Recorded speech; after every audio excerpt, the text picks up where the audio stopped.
Betal story. Now, Vikram and Betal's story, they're about the spirit of this ghost actually. That's what it is about. So, it has come down to us in the form of a garland of a series of stories.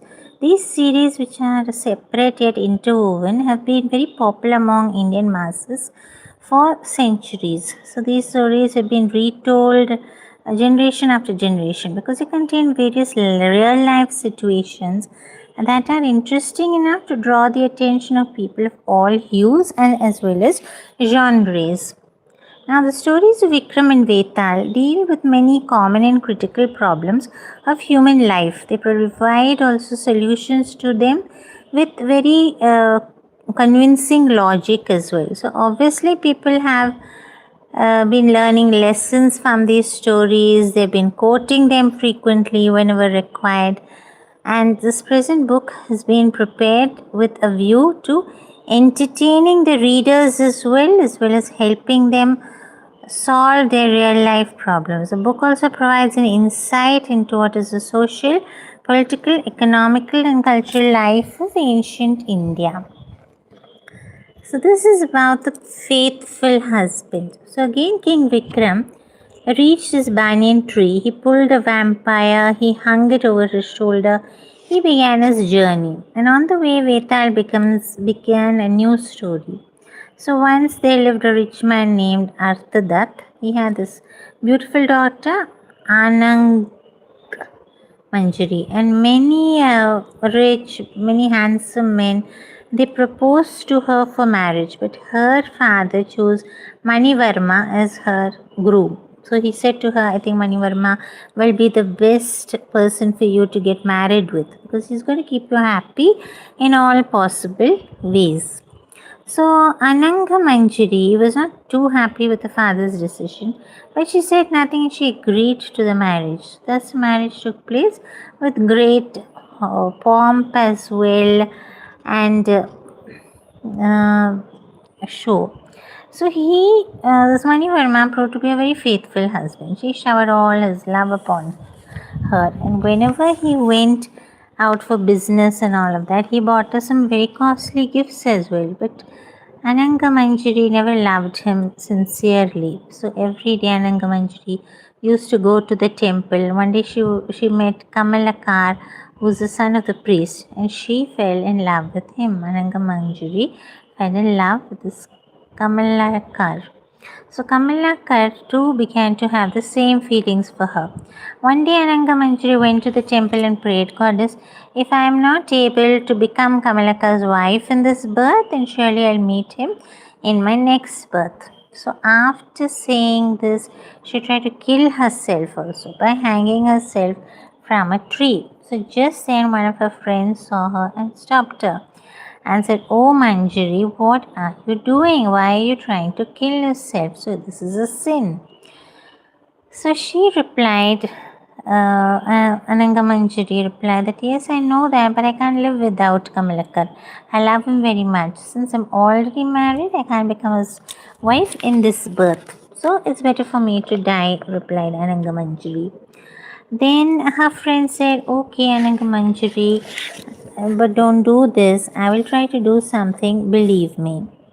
So next morning, Ananga Manjari's friend went to Kamalakar's house and she made arrangements for them to meet in the royal garden. So Ananga Manjari was already waiting for him there, and he was happy to see her. He rushed forward. On the other hand, Ananga Manjari was so excited to meet her lover that her heart stopped beating and she died in Kamalakar's arms.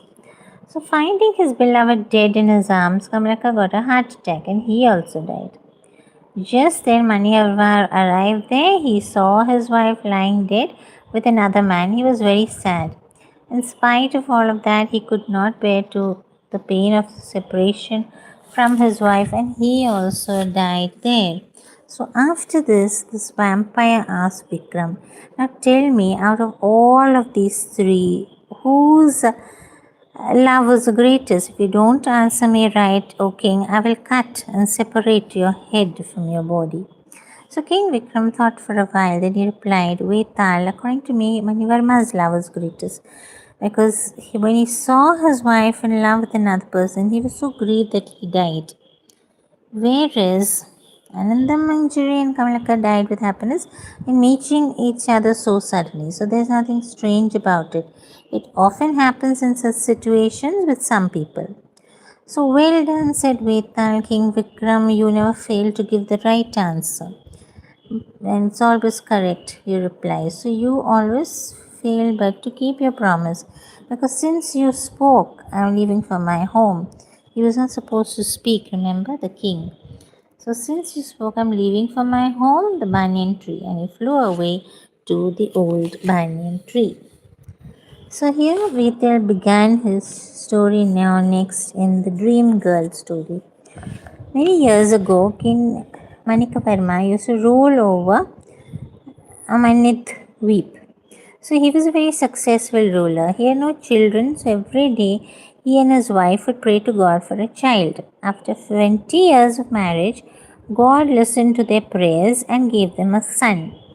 The whole kingdom was very happy. So people sang, danced, and the king named his son Sudhir and gave him a good education. When Manikavarma grew old, he was no longer able to rule his kingdom well. So he decided to make Sudhir the king of Manidweep. But before this, he wanted his son to get married. So when he began to search for a suitable bride for him, Manikavarma chose Princess Ratnaprabha of Ratnagiri as the most suitable bride for his wife. So he showed her portrait to Sudhir, and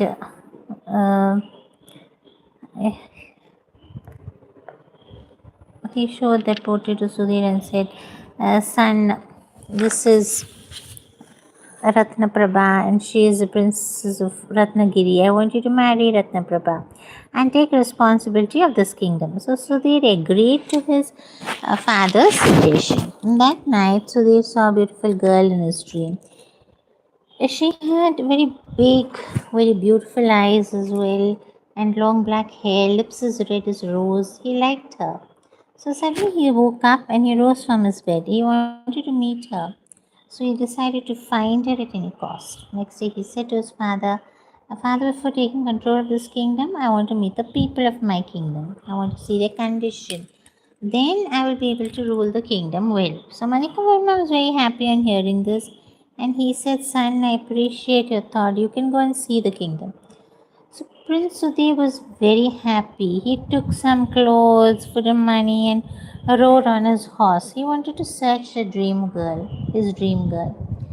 And he looked through every part of his kingdom, temples, palaces, huts, etc. But he did not find his dream girl. So 3 months passed by. Still he was unsuccessful. So now he decided to go and search her in his neighboring kingdom. Then he spent another 3 months over there. So still he could not find her. So he became tired and helpless. So he decided to return to his kingdom. Then while returning home one afternoon, he came across a river. He was very tired, so he decided to rest for a while. He left his horse free to graze and he himself lay down there under a tree. So soon he was fast asleep. After some time, when he woke up, he found his horse missing. So he was worried. He went around in search of his horse, and suddenly he saw a lady sitting there on a rock near the bank of the river with her back towards him. So he went closer to her and said, "Have you seen a horse nearby? A little while ago, I left him free to graze, but now he's missing." So the lady turned towards the prince and she replied, "No, I haven't seen any horse." And Prince Uday was surprised to see her. This lady was his dream girl, so he was excited and said, "Oh, it's you. I've been looking for you for long and I found you here. I saw you in my dream, and I have fallen in love with you since then. For so long I've been searching for you. So will you marry me? I promise to keep you happy." The lady was shy and she began to run. Prince Sudhir also followed her. He reached a very old hut. After a while, an old man came out of the hut and asked, "Young man, who are you? What do you want? So, where do you live? Who are your parents?" You told my daughter that you have seen her in your dream and you wanted to marry her. So tell me everything about yourself. So Prince Sudhir took a long breath after listening to so many questions. He was worried. So he said, I am a fool. This will answer all your questions. And after saying this, he left the palace. Soon he found his horse and he got on it. He rode back to his kingdom, and his parents were very glad to see his son back. So soon he married Princess Ratnaprabha. He became the king and he ruled Manidweep for a long time and proved to be a very good ruler. After telling the story, Vetal said to King Vikramaditya, Rajan, after a long hunt, Prince Sudhir found his dream girl. But when his father asked a question to him, why did he call himself a fool? Why did he not tell her father that he wanted to marry his daughter? So answer me correctly, or otherwise I will cut your head into pieces. So Vikramaditya replied, Prince Uday was not a fool. He was also not a wise prince. So running after a girl whom you have seen in your dream is a wastage of time. Only a foolish man will do such a thing. So when the old man asked him questions, so he realized his mistake. The old man, the girl's father, asked those questions which any father would ask. But Sudhir, being a prince, never thought even once whether the girl whom he decided to marry was good enough to become a queen or not. So, this was his duty. It is not necessary that a beautiful girl will also have a beautiful heart and mind. It is not wise to marry a person without knowing about his or her good and bad points. So, he understood this after listening to the old man's questions. So, that is why, without answering the old man, he returned to his palace and he married Ratnaprabha and also began to rule his father's kingdom. So he did his duties well. So, Vikram, your answer is right.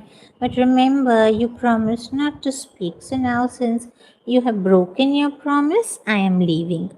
So, saying this, Vetal flew back to the banyan tree, and Vikram did not lose hope. Once again, he went towards the banyan tree to catch Vetal. He took out a sword and began to tread the path to the banyan tree, where he found the Vetal infested corpse. He had nothing in his mind except fulfilling the promise that he had made to the hermit.